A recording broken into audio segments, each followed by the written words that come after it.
Hello everyone, कैसे हो आप सब। I hope you all are well. सब अच्छे होंगे, बढ़िया होंगे, घर पे सेफ होंगे। तो दोस्तों, आज हम पढ़ने वाले हैं एड्जॉर्प्शन आइसोथर्म। नाम देख के इसको डर लगता है, अरे क्या हो गए, बट बहुत आसान है। बस ऐसे ही नाम डराने के लिए इन्होंने कुछ भी दिए रहते हैं।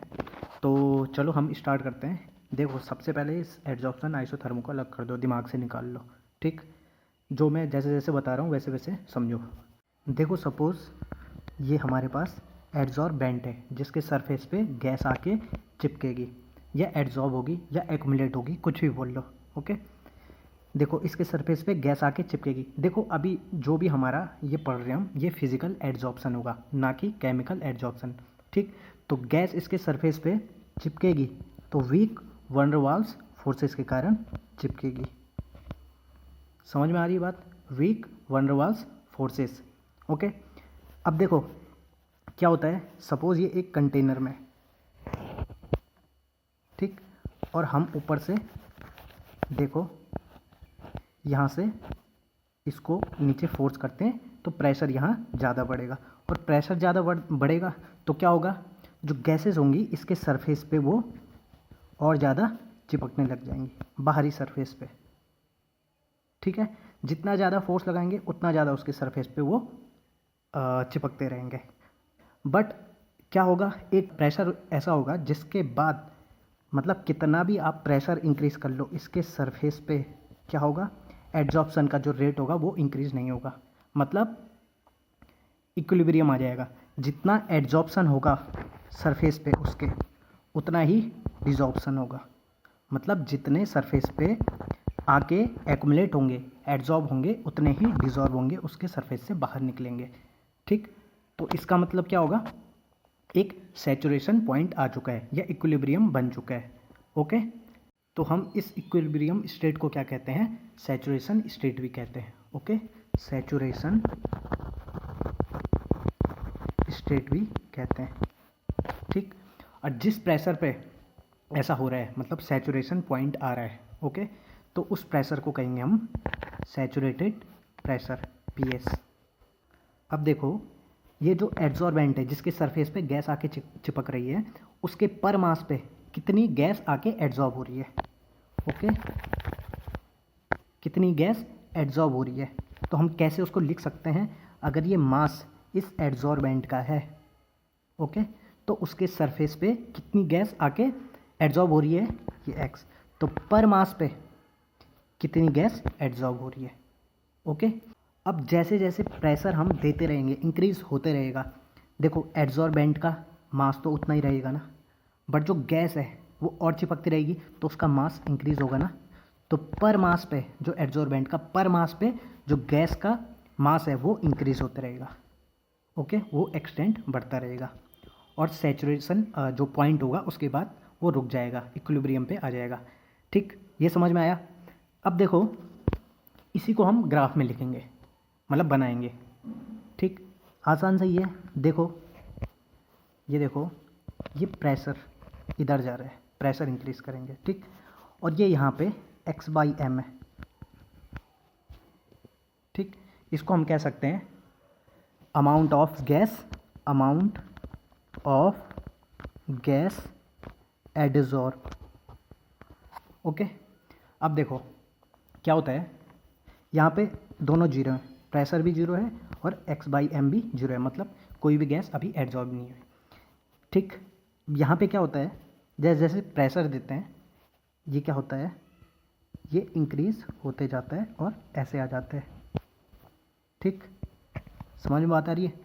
अब देखो, जैसे जैसे प्रेशर इंक्रीज होता रहेगा ये गैस भी एड्जॉर्ब होती रहेगी। ओके, अब देखो एक प्रेशर ऐसा आएगा जो सैचुरेशन प्रेशर होगा, ओके, पीएस होगा, उसके बाद इक्विलिब्रियम आ जाएगा इस प्रेशर पे। ओके, इसके बाद ये सीधा ऐसे चलेगा, ये ऐसे इंक्रीज नहीं होगा।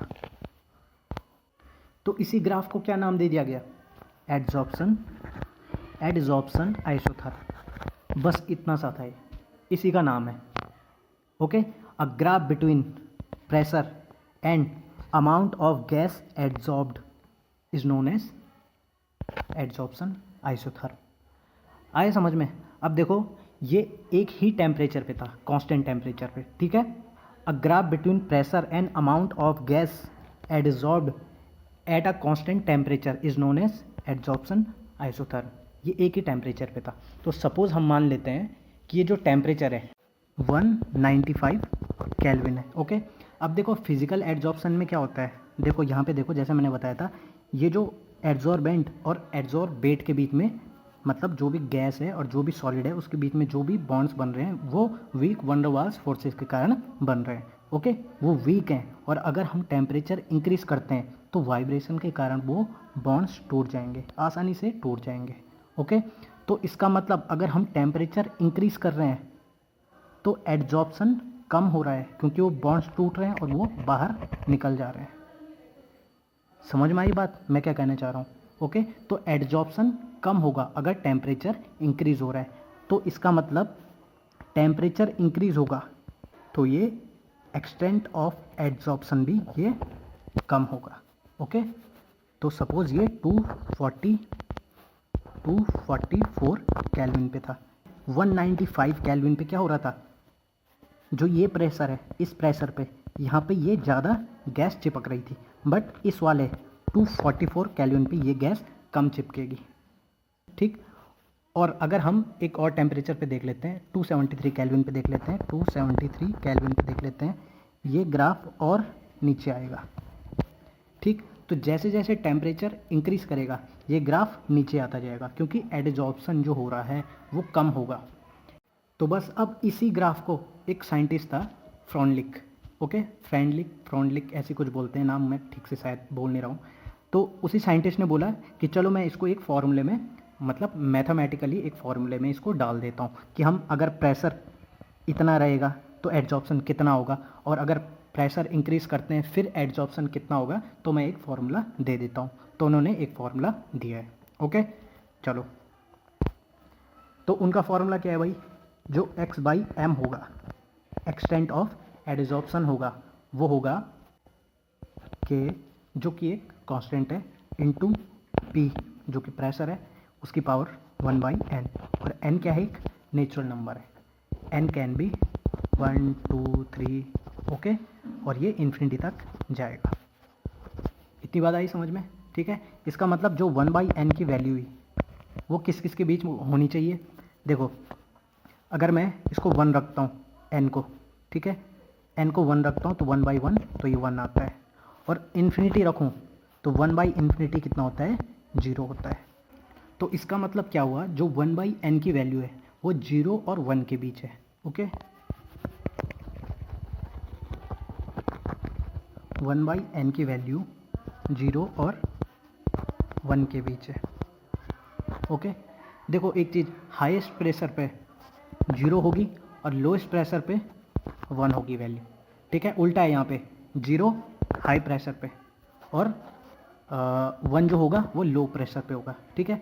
अब हम इसमें ज़रा हाई और लो के लिए देख लेते हैं। सबसे पहले हम लो के लिए देखते हैं, ठीक है। तो 1 रख लेते हैं, तो x/m इज इक्वल टू, अगर हम 1 रखते हैं तो kp ये आता है। इसका मतलब क्या, ये कांस्टेंट है, x/m इज इक्वल, मतलब x/m जो होगा वो डायरेक्टली प्रोपोर्शनल होगा p के, ओके। ये सही बात है, बिल्कुल सही बात है, क्योंकि देखो स्टार्टिंग में क्या होता है, यहाँ पे हमारा जो बनता है ना वो स्ट्रेट लाइन बनती है, यहाँ पे स्टार्टिंग में, समझ में बात आ रही है, स्टार्टिंग में एक स्ट्रेट लाइन बनती है हमारी, बीच में फिर यहाँ पे कर्व आता है और फिर यहाँ पे ये सीधा ऐसे हो जाता है, ठीक। तो इस स्ट्रेट लाइन आने का क्या मतलब है, स्टार्टिंग में जो स्टार्टिंग में स्ट्रेट लाइन आ रही है, इसका मतलब क्या है, इसका मतलब ये है कि जिस प्रोपोर्शनल में प्रेशर इंक्रीज हो रहा है उसी प्रोपोर्शनल में हमारा x/m इंक्रीज हो रहा है, ठीक है। मतलब गैस उसी प्रोपोर्शनल में उस सरफेस पे एड्जॉर्ब हो रही है, ये समझ में आई, ठीक है। तो इसका मतलब ये सही बात है, ठीक है। हमारा जो लो प्रेशर में था वो सही है, सही बैठ रहा है, सब कुछ सही बैठ रहा है। अब देखते हैं हम हाई प्रेशर में, तो हाई प्रेशर में 1/n की वैल्यू 0 होगी, तो x/m इज इक्वल टू, अगर इसकी वैल्यू यहाँ पे 0 होगी तो p की वैल्यू कितनी हो जाएगी फिर 1, तो इज इक्वल टू k। तो x by m is equal to constant, बिल्कुल सही बात है। हाई प्रेशर पे देखो क्या हो रहा है, जो ये जब हम प्रेशर अब इंक्रीज़ कर रहे हैं, ये पी एस के बाद जब हम इंक्रीज़ कर रहे हैं तो यहाँ पे ये ऊपर नहीं जा रहा ना नीचे आ रहा है, बिल्कुल कांस्टेंट आगे जा रहा है। ठीक है, इसका मतलब एक ही x बाई एम है, मतलब एक ही x बाई एम है, वो इंक्रीज नहीं हो रहा है। गैस मतलब जो भी प्रोसेस है उसमें इक्विलिब्रियम आ चुका है। ओके, x बाई एम अब एक ही वैल्यू होगी और वो एक वैल्यू कौन सी है, k। ठीक है, जो कि कांस्टेंट है। इतना समझ में आ गया?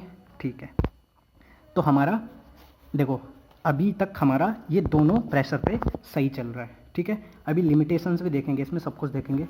अब देखो,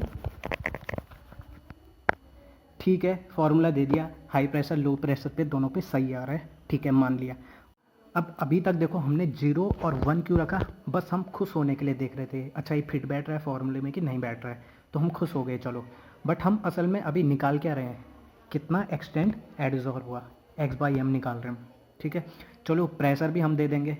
हमें केवल एक चीज़ पता है अभी जो कि हम दे रहे हैं, वो क्या है, प्रेशर पता है। ठीक, हमें 1/n भी नहीं पता और k भी नहीं पता। हमें x बाई एम निकालने के लिए k और 1/n का पता होना ज़रूरी है। ओके, ठीक। अब देखो ये कैसे करेंगे हम, देखो log दोनों तरफ ले लो, log x by m is equal to, हम लिख सकते हैं log k plus 1/n log p। Okay, ठीक है, देखो log a इंटू बी, इसको हम क्या लिख सकते हैं, log a into log b, तो वही हमने किया। ठीक, उसके बाद समझ रहे हो ना इस बात को, अगर log a की पावर n है तो इस n को हम आगे ले आ सकते हैं यहाँ से हटा के, तो वही हमने किया।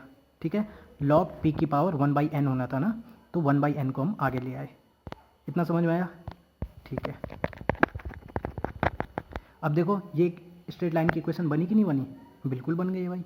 देखो y इज इक्वल टू, इसको हम y मानेंगे। Okay, y is equal to m x, इसको हम क्या मानेंगे, m, इसको x मानेंगे, एम एक्स प्लस सी, इसको हम c मान लेंगे। ओके, ये हो गया c। अब हम इसको ग्राफ में लिख लेते हैं। देखो log x by m is equal to log k plus 1/n log p, ये है ना, ये y है हमारा, इज इक्वल टू ये m है, एम एक्स, ये x है और ये c है। स्ट्रेट लाइन तो बनाने आती होगी ना आपको, मैथ्स में पढ़ाई होगा।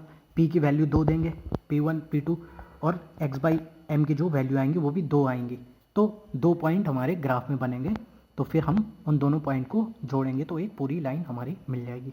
ग्राफ देखो, ओके, हमारा x क्या है, log p, तो log p यहाँ जाएगा, ये प्रेशर वाला। ओके, y क्या है, log x बाई एम, तो ये log x बाई एम इधर होगा। ठीक, अब जो हमारा ये log k है, ये c है जो कि इंटरसेप्ट होता है, तो ये लाइन की इक्वेशन है, तो ये लाइन हमारी कैसी बनेगी, ये लाइन हमारी ऐसी बनेगी, सीधा ऐसी बनेगी। ठीक, देख रहे हो, ये लाइन ऐसी बनेगी, और ये जो c है ना, मतलब log k, ये इंटरसेप्ट होगा। इंटरसेप्ट क्या होता है, देखो ये होगा ये वैल्यू। ठीक, तो ये हमारी log k होगा, यहाँ से हमें k मिलेगा। ठीक है, और 1/n क्या है, m है, जो कि एक स्लोप होता है। ठीक है, इस लाइन का स्लोप, इस लाइन का स्लोप क्या हुआ, देखो अगर मैं एक लाइन खींचता हूँ, चाहे यहाँ पे खींचूँ, चाहे यहाँ पे खींचूँ, चाहे यहाँ पे खींचूँ, हर जगह एक ही एंगल बनेगा। ठीक, ये तो बस समझाने के लिए था, तो मैं यहाँ पे बना रहा हूँ ताकि साफ साफ दिखे। तो यहाँ पे जो थीटा होगा, और हमारा जो स्लोप होता है असल में क्या होता है, टेन थीटा की जो वैल्यू आएगी वही हमारा स्लोप होता है, तो ये इज इक्वल टू 1/n होगा। तो यहाँ पे हमें वैल्यू मिल जाएंगी log k की और 1/n की। ठीक, देखो ये तो ठीक है, सब कुछ ठीक चल रहा था। ओके, पर एक गड़बड़ी हो गई, जैसे ही हम हाई प्रेशर देते हैं ये ग्राफ ढलने लग जाता है। बेंट होने लग जाता है। भाई ऐसे कैसे, ये स्ट्रेट लाइन इक्वेशन है, ये कैसे ढल सकता है, बट ये ढलता है, बेंट होता है। ओके, इसका मतलब जो ये फॉर्मूला जो दिया था, जो ये फॉर्मूला था ये वाला, वो मैथमेटिकली गलत हो गया। ओके, उसको स्ट्रेट लाइन आनी चाहिए थी, बट स्ट्रेट लाइन नहीं हो रही है, वो बेंट हो जा रही है हाई प्रेशर में। इसका मतलब जो ये फॉर्मूला है वो हाई प्रेशर के लिए गलत है, मैथमेटिकली गलत है। समझ में आ रही है बात? तो इसको फ्रेंडली एक्सप्लेन नहीं कर पाया कि ये मैथमेटिकली गलत कैसे हो रहा है। तो यही फ्रेंडलिक जो हम कह सकते हैं एड्जॉर्प्शन आइसोथर्म है, उसकी लिमिटेशन है। समझ में आ रही है मेरी बात? तो ठीक है, आई थिंक वीडियो समझ में आ गई होगी, तो थैंक यू।